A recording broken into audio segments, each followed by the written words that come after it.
Hello student. आज हम 10th class subject SST और हमारा चैप्टर है जो रिसोर्स एंड डेवलपमेंट की बात करने जा रहे हैं। तो रिसोर्स एंड डेवलपमेंट के बारे में जानने से पहले हमें पता हो कि रिसोर्सेज क्या होते हैं, उनकी डेवलपमेंट कैसे होती है और जो हमारी लाइफ है वो उसको एक अच्छा बनाने के लिए बहुत सारी चीज़ों की ज़रूरत पड़ती है।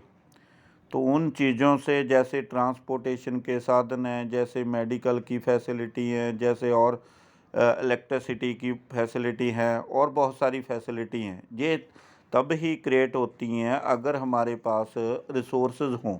उनको हम यूज़ करके अपने जीवन को, एक लिविंग स्टैंडर्ड को हाई करने के लिए उन चीज़ों का इस्तेमाल करते हैं और उनका प्रोडक्ट करके हम ये चीज़ें तैयार कर पाते हैं।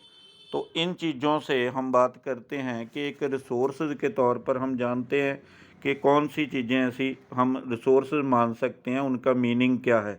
सबसे पहले तो हम देखते हैं कि मीनिंग ऑफ रिसोर्सेज। रिसोर्सेज का मीनिंग क्या है? Everything available in our environment which can be used to satisfy our need. जो हमारी नीड्स को, जो व्यक्ति की नीड्स को पूरा करती हैं चीज़ें, उन चीज़ों को हम रिसोर्सेज के तौर पर जानते हैं ताकि उनकी लाइफ को एक सुखाला बनाने के लिए उन चीज़ों का इस्तेमाल होता है।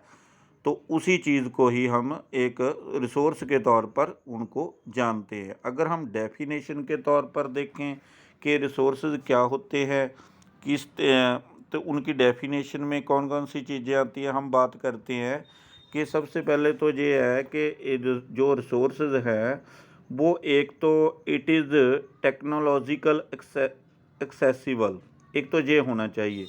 दूसरी बात है इकोनॉमिकली फिजिबल, ये होना चाहिए। तीसरी बात है कल्चरली जो एक्सेप्टेबल। ये तीन चीज़ें हैं अगर रिसोर्सेज की हम डेफिनेशन जानते हैं।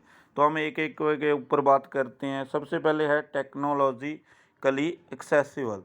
कि टेक्नोलॉजिकल वो एक, जैसे हम एक रिसोर्स है, मान लो गोल्ड है, आयरन है या कोई और इस तरह का रिसोर्सेज है, उनको निकालने के लिए या उनको इस्तेमाल करने के लिए या उनका प्रोडक्ट बनाने के लिए हमें टेक्नोलॉजी की ज़रूरत पड़ेगी। हमारे पास एक पहुंच हो टेक्नोलॉजी की कि हम उनको उस टेक्नोलॉजी को यूज़ करके उसको आगे हम इस्तेमाल करने के लिए बहुत सारी चीज़ें आगे उसका प्रोडक्शन है वो कर पाएँ, नए नए प्रोडक्ट तैयार कर पाएँ। इनका मतलब ये है कि टेक्नोलॉजिकली एक्सेसिबल हो तब हम उन चीज़ों को रिसोर्स मानते हैं। जैसे गोल्ड है, गोल्ड को निकालते हैं, फिर उसको प्योरीफाई करते हैं, फिर उनको एक अलग कैटेगरीज में बांटते हैं, जैसे 24 कैरेट है, 22 कैरेट है, इस तरह से। नेक्स्ट हम बात करते हैं इकोनॉमिकली फिजिबल। कि जो नेक्स्ट है रिसोर्स उसको मानते हैं हम कि इकोनॉमिकली फिजिबल हो, कि इकोनॉमिकली जहाँ से हम निकाल रहे हैं उसके ऊपर कितनी इन्वेस्टमेंट हो रही है, कितना पैसा इन्वेस्ट कर रहे हैं, फिर उसको हम निकाल के बाद में उससे कोई बेनिफिट उठा रहे हैं या नहीं, उसका प्रोडक्ट है उससे वो बेनिफिट हो रहा है, उसकी कोई इकोनॉमिकली वैल्यू है। तो उस तरह की चीज़ें उसमें होनी चाहिए, तब उसको हम रिसोर्स मानते हैं कि टेक्नोलॉजी को हम यूज़ करके उसको निकाल कर उसके प्रोडक्ट बनाकर आगे वो उसको प्रॉफिटेबल प्रोडक्ट में चेंज कर पाएँ, तो उस चीज़ को हम रिसोर्सेज मानते हैं। नेक्स्ट हम बात करते हैं कल्चरली एक्सेप्टेबल। कि जो कल्चरली एक्सेप्टेबल है बात, कि हमारा समाज उस रिसोर्स को एक्सेप्ट करता हो, उसको उसकी ज़रूरत हो। जैसे हमने पहले पढ़ा है कि मीनिंग में कि वो लोगों की नीड को सेटिस्फाइड करता हो, उसी तरह से वो उसको एक्सेप्ट करें कि हमें ये चीज़ चाहिए और हमें ये प्रोडक्शन जो ज़रूरत है, हमारी नीड्स की पूरी होती है इससे, तब उसको वो एक्सेप्ट करते हैं, फिर वो एक रिसोर्स के तौर पर जाना जाता है। इस तरह से हम बात करते हैं कि रिसोर्स में तीन चीज़ें होती हैं। सबसे पहले उनकी डेफिनेशन अगर करें, टेक्नोलॉजिकली एक्सेसिबल होना चाहिए, इकोनॉमिकली फिजिबल होना चाहिए और जो कल्चरली एक्सेप्टेबल होना चाहिए। ये 3 चीज़ें जो रिसोर्स है वो उसके लिए ये ज़रूरत पड़ती है, तो उसको हम डेफिनेशन मानते हैं रिसोर्सेज की। ये आपने समझ आ गया होगा आपको। नेक्स्ट हम बात करते हैं the process of transformation of things. एक प्रोसेस होता है ट्रांसफॉर्मेशन ऑफ थिंग्स। जैसे हम बात करते हैं कि हमें वो चीज़ों से, जैसे रिसोर्स है, रिसोर्स कोई बना बनाया तो होता नहीं है, उसका रॉ मटेरियल होता है, उससे आगे प्योरीफाई करना पड़ता है, फिर उसको प्रोडक्ट में बदलना पड़ता है, तो काफ़ी सारा प्रोसेस है। इसमें फिर कौन सी चीज़ें ऐसी कि जो प्रोसेस चलता है ट्रांसफॉर्मेशन ऑफ थिंग्स, चीज़ों को बदलने का, तो उसमें 3 चीज़ें रोल प्ले करती हैं ज़्यादा।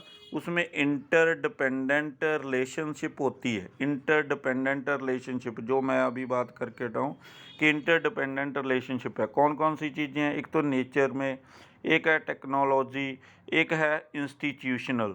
इंस्टीट्यूशन बनाने पड़ते हैं। ये तीनों चीज़ें एक दूसरे के ऊपर इंटरडिपेंडेंट है। इनके बिना कोई भी रिसोर्स को हम फाइनल गुड्स में चेंज नहीं कर सकते। तो ये तीनों चीज़ें एक रोल प्ले करती हैं, इंटरडिपेंडेंट रहती हैं। तो ये हमने देखो, ये एक फिगर में बताया हुआ है, जैसे बुक में दिया हुआ है कि एक ह्यूमन बीइंग है, जो उसकी एक्टिविटी मेन रोल करता है इसमें ह्यूमन बीइंग के, उसकी एक्टिविटी से ये सारा का प्रोसेस है वो सक्सेसफुल होता है। सबसे पहले है फिज़िकल एनवायरनमेंट, नेचर। ये जो फिज़िकल एनवायरनमेंट में हमें बहुत सारे रिसोर्सेज प्राप्त होते हैं, उसमें एक ह्यूमन बीइंग उसमें एक अपनी एक्टिविटी करके उनको एक सही रूप में प्रदान करता है। वो कौन सी चीज़ से अपना जो इस्तेमाल करता है, वो टेक्नोलॉजी पे। सबसे पहले तो वो एनवायरनमेंट में चीज़ होनी चाहिए, फिर उसको बनाने के लिए या निकालने के लिए या उसका प्रोडक्शन करने के लिए टेक्नोलॉजी होनी चाहिए, फिर उसके लिए कि इंस्टीट्यूशन इस्टेब्लिश होने चाहिए। जैसे ये 3 चीज़ें रोल प्ले करती हैं, जो तीनों चीज़ें टेक्नोलॉजी और इंस्टीट्यूशन, ये तीनों आपस में इंटरडिपेंडेंट हैं। ये सब चीज़ें को प्रोडक्शन करने के लिए, रिसोर्स को निकालने के लिए, उसकी क्वांटिटी को जानने के लिए, उसकी क्वालिटी को जानने के लिए, उससे क्या चीज़ें और प्रोड्यूस की जा सकती हैं, उनको करने के लिए ये तीनों चीज़ें रोल प्ले करती हैं। और इसमें मेन चीज़ होती है ह्यूमन बीइंग, जो कि सारे काम को एक अपनी एक्टिविटी से चलाता है। तो आगे हम बात करते हैं ह्यूमन बीइंग जो होता है, तो उसकी जो एक्टिविटी जो होती है, एक बड़ा रिसोर्स के तौर पर जाना जाता है। Essential component of resources. जो ह्यूमन बीइंग है एक एसेंशियल कंपोनेंट है, एक हिस्सा है रिसोर्सेज का, क्योंकि इसकी एक्टिविटी से ही बाकी सारे रिसोर्सेज एक अच्छे इस्तेमाल करने योग्य बनाए जा सकते हैं। इसलिए ये ह्यूमन बीइंग है जो सारी एक्टिविटी करता है, जो नेचर में हमें बहुत सारा प्रदान किया है, फ्री गिफ्ट दिए हैं, उनको हम इस्तेमाल करके अपने लिविंग स्टैंडर्ड को अप करते हैं और अपनी डेवलपमेंट संभव बनाते हैं। इस तरह से ये इस वीडियो में हम ये जो आपको बताना चाहते थे रिसोर्स एंड डेवलपमेंट के बारे में, उसका मीनिंग, उसका प्रोसेस क्या है, उसमें इंटरडिपेंडेंट रिलेशनशिप क्या है, वो कौन उससे इंटरडिपेंडेंट रिलेशनशिप क्रिएट करता है, उसके बारे में आज हमने इस वीडियो में बताया। Thank you. नेक्स्ट वीडियो में हम अगला टॉपिक है जो वो करेंगे। Thank you.